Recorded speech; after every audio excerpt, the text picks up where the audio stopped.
Israel పాలస్తీనియా యుద్ధంలో మీకు ఈ హూదీ రెబల్స్, సో వీళ్ళని అమెరికా వాళ్ళు అలాగే ఇజ్రాయెల్ డిఫెన్స్ ఫోర్సెస్ తీవ్రవాదులు అని చెప్తారు. సో ఈ హూదీ రెబల్స్ ఏం చేస్తూ ఉంటారు, అమెరికాకు సంబంధించిన యుద్ధ నౌకలు మీకు ఆ రెడ్ సీ వద్ద తిరుగుతూ ఉంటే వీళ్ళు డ్రోన్లు వాడి, ఈ మిజైళ్ళు వాడి, రాకెట్ లాంచర్స్ వాడుతూ మీకు దాడులు చేస్తూ ఉంటారు.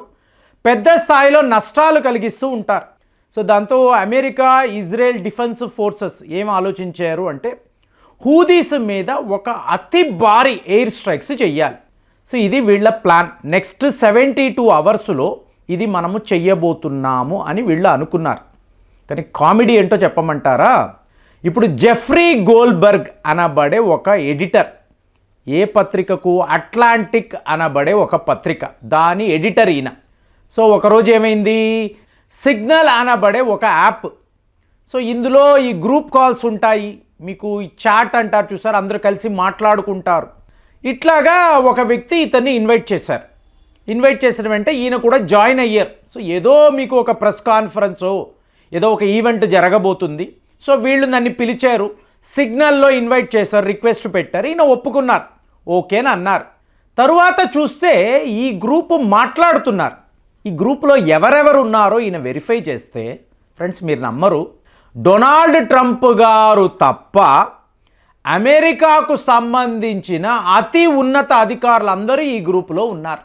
అంటే అమెరికా యొక్క వైస్ ప్రెసిడెంట్ జేడి వాన్స్ నుంచి తులసి గాబార్డ్ దాకా, అంటే యుఎస్ నేషనల్ ఇంటెలిజెన్స్ డైరెక్టర్ ఈవిడ, అలాగే మీకు అమెరికా యొక్క డిఫెన్స్ సెక్రటరీ, మీకు స్టేట్ సెక్రటరీ, అంటే టాప్ మోస్ట్ వాళ్ళు డొనాల్డ్ ట్రంప్ గారు తప్ప వీళ్ళందరూ ఈ గ్రూపులో ఉన్నారు. వీళ్ళు మాట్లాడుకుంటున్నారు. ఈయనకేమి ఇదేమన్నా ఫేక్ యాపా, ఎవరో జోక్ చేస్తున్నారా అంటే కాదండి, రియల్గా మీకు అమెరికా వైస్ ప్రెసిడెంట్, ఈ యూరోప్కి మనం ఫండింగ్ ఇస్తున్నాం చూసారా, వేస్ట్ అండి. ఊరికే మనల్ని బిగ్ బాస్ అని అంటారు కానీ రూపాయికి ప్రయోజనం లేదు. ఈ యూరోప్కి ఇచ్చే ఫండింగ్ అంతా ఆపేయాలి, ముందు ఆ నిర్ణయం తీసుకోండి. అలాగే హూదీస్ మీద మనం దాడులు చేయబోతున్నాం కదా, సో ఇప్పుడు ఆయుధాలు ఏంటి, టైమింగ్ ఏంటి, ఎలాంటి విమానాలు వాడాలి, సో ఇదంతా డిఫెన్స్ సెక్రటరీ గారు మీరు ఆలోచించారా, నిర్ణయం తీసుకున్నారా అంటే ఆయన కూడా, ఎవరు, పీట్ హ్యాగ్సెత్ అంటారు. సో ఈయన అమెరికా యొక్క డిఫెన్స్ సెక్రటరీ. ఈయన కూడా తన ప్లాన్ అంతా కూడా క్లియర్గా, అంటే వీళ్ళు చాటింగ్ చేస్తున్నారండి, ఈ గ్రూపులో వీళ్ళు మాట్లాడుకుంటున్నారు. సో ఇదంతా మీకు అట్లాంటిక్ అనబడే ఈ పత్రిక, దాని ఎడిటర్ అతను బిత్తరపై చూస్తున్నాడు. రియల్గా వీళ్ళందరూ ట్రంప్ అడ్మినిస్ట్రేషన్లో కీలక పదవుల్లో ఉండే వ్యక్తులు. మరి నాకు ఎలా ఈ రిక్వెస్ట్ వచ్చింది, నేను ఒప్పుకున్న తర్వాత నన్ను ఎలా ఈ గ్రూప్లో పెట్టారు, ఇదంతా నా ముందే మాట్లాడుతున్నారేంటి? సో ఈయనకేం అర్థం కాలేదు. ఫైనల్గా ఏంటి, ఇదంతా మైకెల్ వాట్స్ అంటే ఎవరు, అమెరికా యొక్క నేషనల్ సెక్యూరిటీ అడ్వైజర్. ఆయనే రిక్వెస్ట్ పంపించారు, పొరపాటుగా పంపించారు. అంటే ఎంత పెద్ద సెక్యూరిటీ బ్రీచ్ అనేది జరిగిందో చూడండి.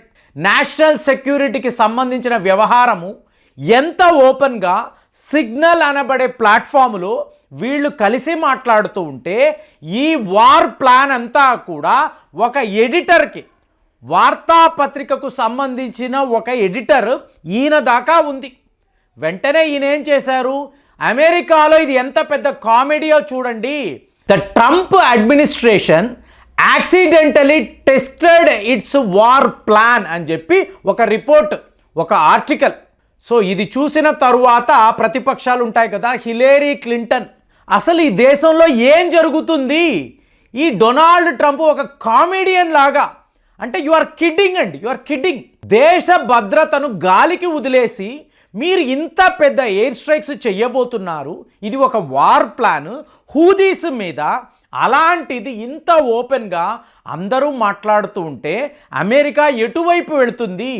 సో ఆలోచిస్తేనే భయంగా ఉంది. అంటే అమెరికన్స్ని మీరు ఎంత ప్రమాదంలో పడేస్తున్నారని చెప్పడానికి ట్రంప్ గారు ఏదో రెచ్చిపోయి, నేను హూదీస్ని విడిచిపెట్టను, యమాన్ మీద దాడులు, ఇవన్నీ ఆయన మాట్లాడుతున్నారండి. ఓకే ఫైన్, మీకు ఆయన ఎన్నికైనప్పుడు ఏమన్నారు, ప్రపంచంలో ఎక్కడ యుద్ధాలు ఉండకూడదు, ఈ యుద్ధాలను నేను ఆపుతాను, ఇది కదా మాట్లాడారు. మరి ఇవాళ హూదీస్ మీద ఇంత పెద్ద లెవెల్లో ఎందుకు మీరు ఎయిర్ స్ట్రైక్స్ చేస్తున్నారంటే ఫ్రెండ్స్, ఇది నమ్మరు, కానీ ఒక్కటి మాత్రం చెప్పగలను. ఈ వీడియోని మీరు శుభ్రంగా మీరు గుర్తుపెట్టుకోండి. ఇది అమెరికాకు చాలా చాలా డేంజర్ అండి. ఎంత డేంజర్ అంటే సింపుల్గా చెప్పేస్తున్నాడు. మొన్న కూడా మాట్లాడాను, ఏమండి అమెరికా రాజధాని వాషింగ్టన్, ఈ పేదవాళ్ళనందరూ తరిమి వేయండి. ఈ పేదవాళ్ళు అక్కడ ఉండడానికి ఎవరు కారణం? మీరు కాదా? మీ ప్రభుత్వాలు కావా? మీ పాలసీస్ కావా? మరి ఇవాళ వీళ్ళని తరిమేయండి అంటే ఎక్కడికి వెళతారు? మాట్లాడాం కదా. ఇదే పరిస్థితి ఇవాళ పాలస్తీనియాలో కూడా ఉందండి. గాజాలో ఉండే ప్రజలు అందరూ కూడా మీరు వెళ్ళిపోండి, వెళ్ళకపోయారా మీ మీద బాంబులు వేస్తాం, మీరు అక్కడ నుంచి పారిపోండి. ఎక్కడికి వెళతారు అంటే సోమాలిలాండ్. సోమాలియా మీరు వినే ఉంటారు, ఒక విడి దేశము. అందులో ఒక చిన్న భాగము సోమాలిలాండ్ అని అంటారు. పంత్ ల్యాండ్ అంటారు, సోమాలిలాండ్ అంటారు. ఫస్ట్ వీళ్ళు సౌదీ అరేబియాని అడిగారు, ఈ గాజాలో ఉండే ప్రజలందరూ మీ దేశానికి వస్తారు, మీకు కావలసిన డబ్బులు ఇస్తాము, గాజా మాకు కావాలి, మేము దాన్ని ఒక లాస్ వెగాస్ లాగా తయారు చేస్తాము. ఇవన్నీ మాట్లాడితే సౌదీ అరేబియా వాళ్ళు ఒక పెద్ద నమస్కారం పెట్టారు. బాబు ఇది వద్దునే వద్దు, ఈ గొడవల్లో మమ్మల్ని లాగకండి, సౌదీ అరేబియా వాళ్ళు చెప్పేశారు. తరువాత మీకేంటి సూడాన్ని అడిగారు, నో అన్నారు. సిరియాని అడిగారు, ఈజిప్ట్ని అడిగారు, లెబనాన్. వీళ్ళు ఎవరూ కూడా ఈరాన్ యొక్క కోపము ఏ స్థాయిలో ఉందో మీరు గమనించడం లేదు. రేపు తేడా అయితే మా దేశాలు మాయమైపోతాయి, వద్దురా బాబు అని చెప్పి వాళ్ళు క్లియర్గా చెప్పారు.